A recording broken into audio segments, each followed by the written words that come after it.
लग जा गुरां दी चरणी, जा लग जा गुरां दी चरणी, तिज सतगुरु वाजा मार दे।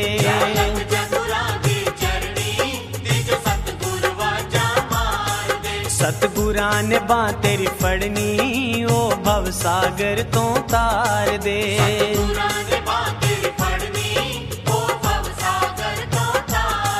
जा लग जा गुरां दी चरणी, तिजो सतगुरु वाजा मार दे। सतगुरां ने बां तेरी फड़नी, ओ भव सागर तो तार दे।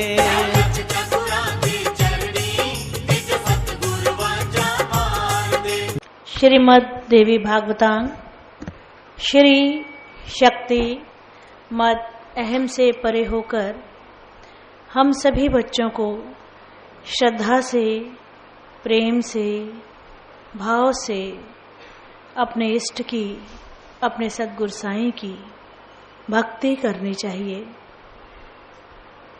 भक्ति से ज्ञान की गंगा जीवन में बहती है और उस ज्ञान की गंगा में डुबकी लगाने से जीवन में स्वयमेव वैराग्य की उत्पत्ति होती है।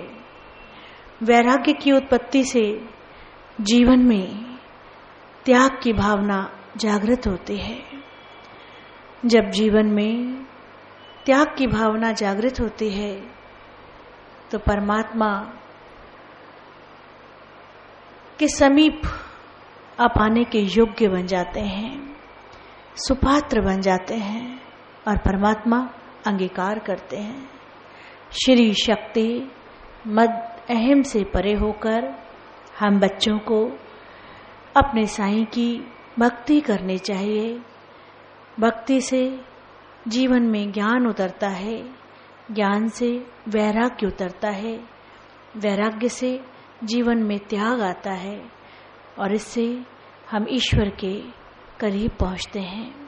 जब मैं की चट्टान टूटती है तो फिर भक्त और भगवान का आलिंगन होता है।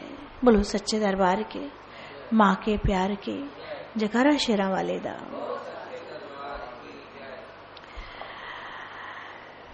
उस गहन परीक्षा में कौन खरा उतरता है ये आपके ऊपर है। जब प्रभु प्रसन्न होते हैं तो भगवान अपने भक्त की कड़ी से कड़ी परीक्षा लेते हैं। कदम कदम पर परीक्षा ही परीक्षा होती है, लेकिन उस गहन परीक्षा में खरा कौन उतरता है? वही खरा उतर सकता है जो मैं से परे हो, अहम से परे हो, लोभ से परे हो, क्रोध से परे हो, ईर्ष्या से परा हो, द्वेष से परे हो।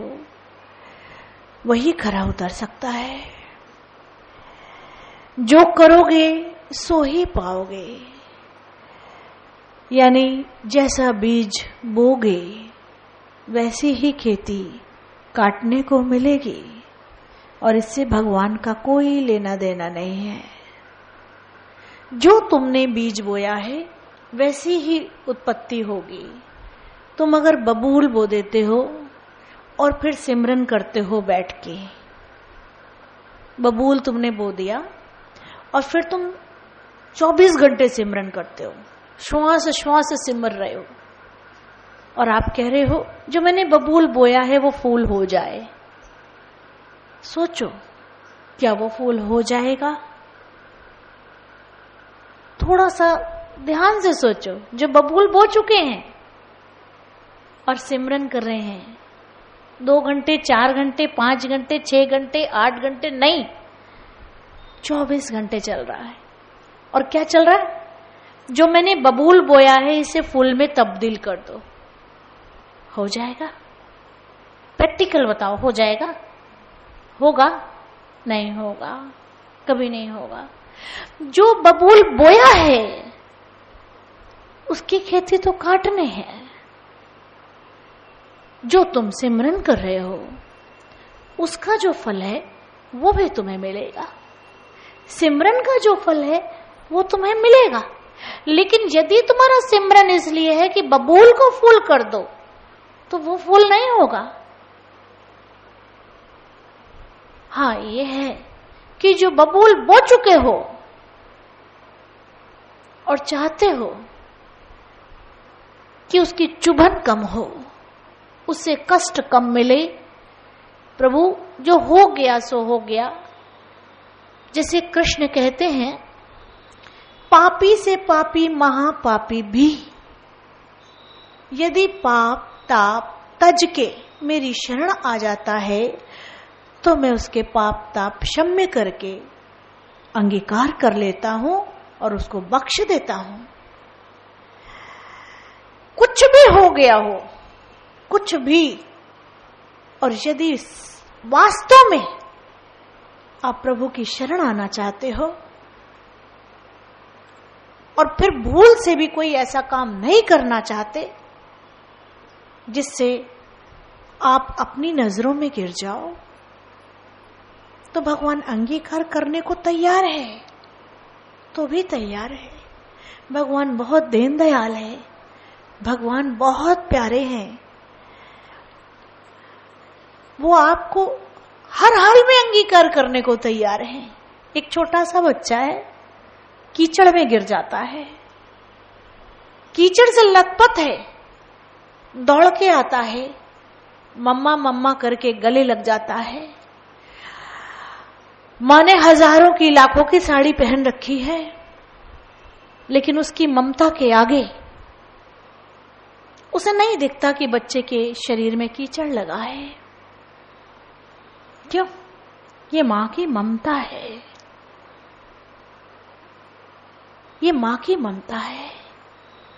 माँ को पता है साड़ी धुल जाएगी, ये अंगीकार हो गया है, ये स्पर्श हो गया है, ये प्रभु शरण में आ गया है, तो प्रभु इसके कीचड़ को तुम धो दो, इसे अंगीकार कर लो, बशर्ते तुम आ गए हो। तो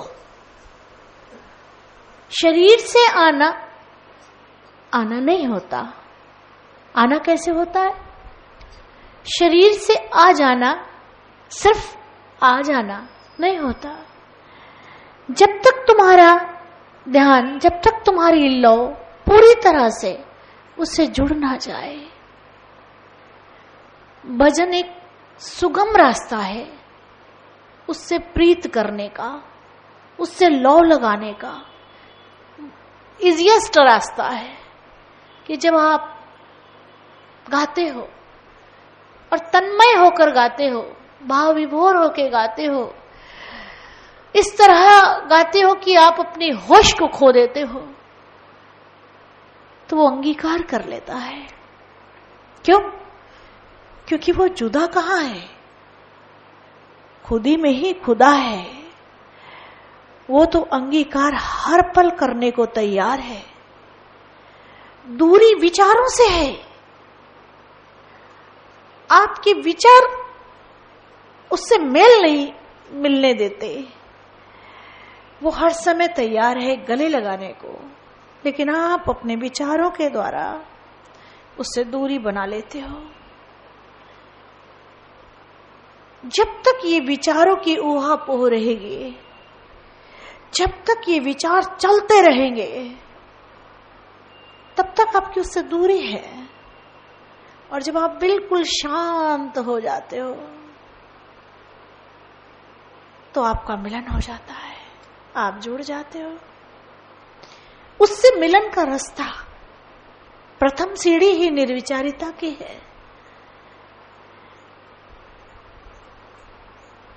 जब तक आप विचारों के घेरे में हो, तब तक आप उससे बहुत दूर हो। मिलकर भी जुदा हो, मिले हुए हो, लेकिन फिर भी जुदा हो। क्यों? विचारों के कारण। जब तक ये विचारों की हलचल रहेगी, तब तक उससे दूरी है। और निर्विचारिता के लिए बहुत कुछ मां बता चुकी है। शुरू करें उसे, तभी मिलन संभव है। खाली सुन लेने से खाली कह देने से कुछ नहीं होता। होता तभी है जब उस पर चले। उस पर चले नहीं, सुन लिया, सुना लिया, कुछ नहीं होता। चलना होगा। कब चलेंगे? बचपन से जवानी आ गई, जवानी से बुढ़ापे की ओर बढ़ गए। न जाने कब किस गली में जिंदगी की शाम हो जाए, किसको पता। आप कब बढ़ेंगे? किसको पाने की ललक में अभी तक जिंदगी को गवाते रहे, व्यर्थ की बातों में जिंदगी को गवाते चले गए। अगर अब भी आंख न खुली तो कब खुलेगी? अगर अब भी सोए रहे तो कब जागोगे? सोचो, तुम रात को सो और सवेरे नहीं उठे तो क्या तुम्हारी तैयारी पूरी है जाने की? थोड़ा सा सोचो कि सिकंदर अपने साथ क्या लेकर गया। सोचो, बड़े बड़े राजा महाराजा अपने साथ क्या लेकर गए। सोचो, कृष्ण अपने साथ क्या लेकर गए। सोचो, राम अपने साथ क्या लेकर गए। सोचो, यीशु अपने साथ क्या लेकर गए। सोचो, सुकरात अपने साथ क्या लेकर गया। सोचो, तुम क्या लेके जाओगे अपने साथ? क्या लेके जाओगे? तुम कर क्या रहे हो? थोड़ा सा सोचो। शायद आँख खुल जाए, शायद तुम जाग जाओ। जगाना ही तो चाहते हैं कि जाग जाओ। अगर अब भी ना जागे तो कब जागोगे? छोड़ दो सब। किस जंजाल में हो, काट दो इन जंजाल को, काट दो, निकल आओ। ये जंजाल बहुत गहरे हैं, ये चक्रव्यूह है। ये ऐसा चक्रव्यूह है जैसे अभिमन्यु का चक्रव्यूह था। निकलो इसमें से, काट डालो इस चक्रव्यूह को। अगर अब ना काटा तो फिर ना काट पाओगे। उठो, जागो और काट डालो। चक्रव्यूह में घिरना बहुत आसान है, चक्रव्यूह से निकलना बहुत मुश्किल है। निकल आओ। हम हाथ बढ़ा रहे हैं तुम्हारे आगे कि तुम निकल आओ। आज हाथ बढ़ा है, कल ना हाथ पता नहीं बढ़े ना बढ़े। कल पता नहीं इसे बढ़ाने के आदेश आज्ञा मिले ना मिले। आज हाथ बढ़ा है, पकड़ो और निकल आओ, छलांग मारो। जब तक तुम छलांग नहीं मारोगे तब तक कुछ ना होगा। कल ऐसा कर लेंगे, फिर ऐसा कर लेंगे ना, फिर कुछ ना होगा। छलांग तो अभी लगानी होगी। पार उतरना है तो अब भी उतरना है। कल किसने देखा है? रात में सोए और सवेरे न उठे, कल किसने देखा है? जाग जाओ। कब जागोगे? जन्मों जन्मों से तुम्हें जगाने के लिए कोई ना कोई आता रहा है, आता रहा है। कब जागोगे? आखिर कब? अब तो जाग जाओ। नमो नमो गुरुदेव तुझको नमो नमः। नमो नमो गुरुदेव तुझको नमो नमः।